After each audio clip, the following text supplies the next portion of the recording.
I'll never forget my initiation ceremony. Hello, Brother Roger. Come right in, Brother Squidward. Thank you. Alright, the informant back in the building. So I'm just now realizing that a lot of the cartoons that we used to watch had some secret symbolism in there, right? And as y'all can see in that SpongeBob clip, that was very blatant, and I probably even seen that episode myself at a certain point in my life.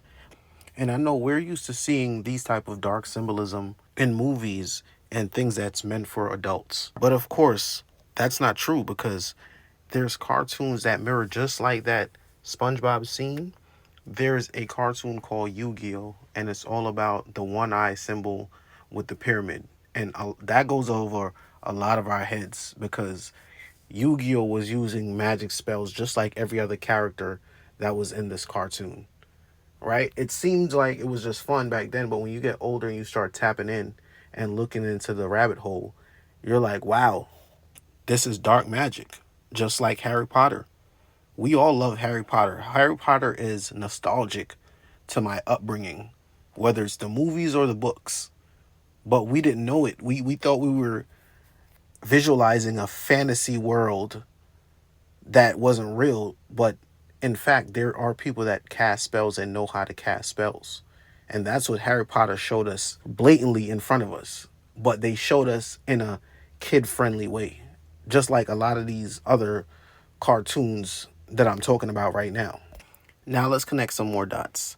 In the movie Pinocchio, the man with the money was telling the wolves, hey, I have some naughty little boys that I need to collect.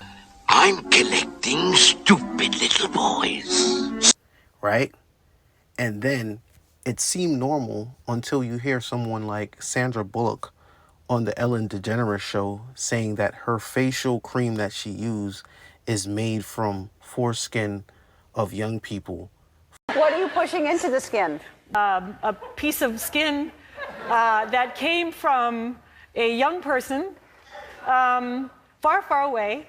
And Far, far away, right? That shit, it seems weird, but they have a audience, a live audience clapping for this stuff. And nobody in there is using their brain to say, wow, what do you mean by that?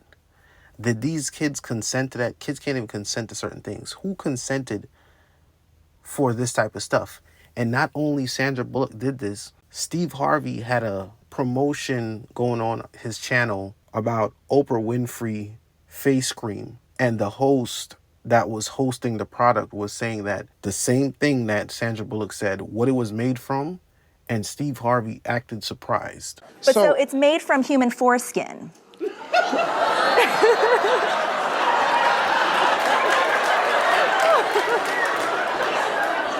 Now, we don't even have to go into the allegations that was put against Oprah with African students and things of that sort. So it doesn't surprise me that the woman said that Oprah's wrinkle cream was made from such and such.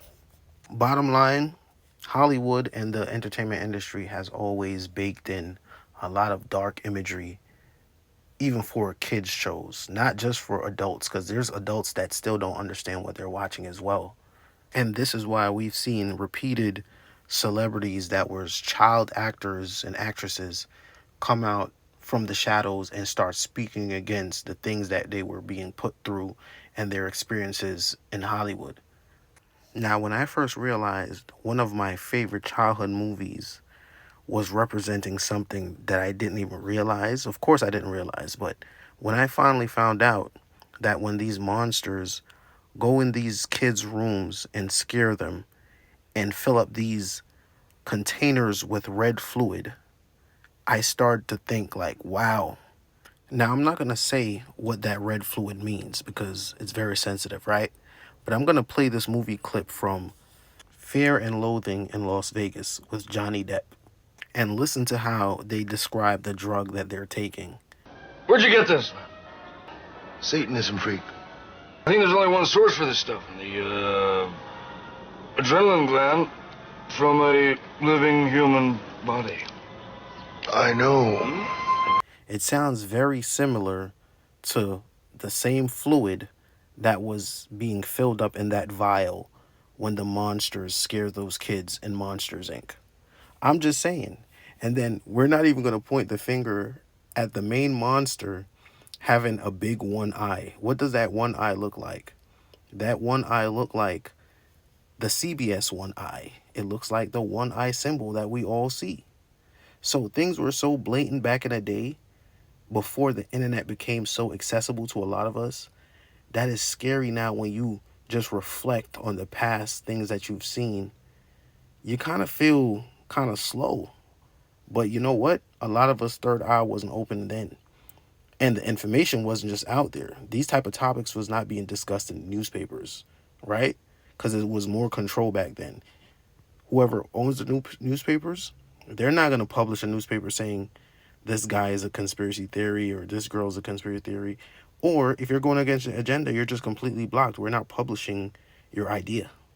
And this is why I love the age of information, because the things that you thought was right back in the day when you didn't know any better, you could simply look up anything or ask these AI platforms anything that you want to know, and you'll get some answers, or they will point you in the right direction.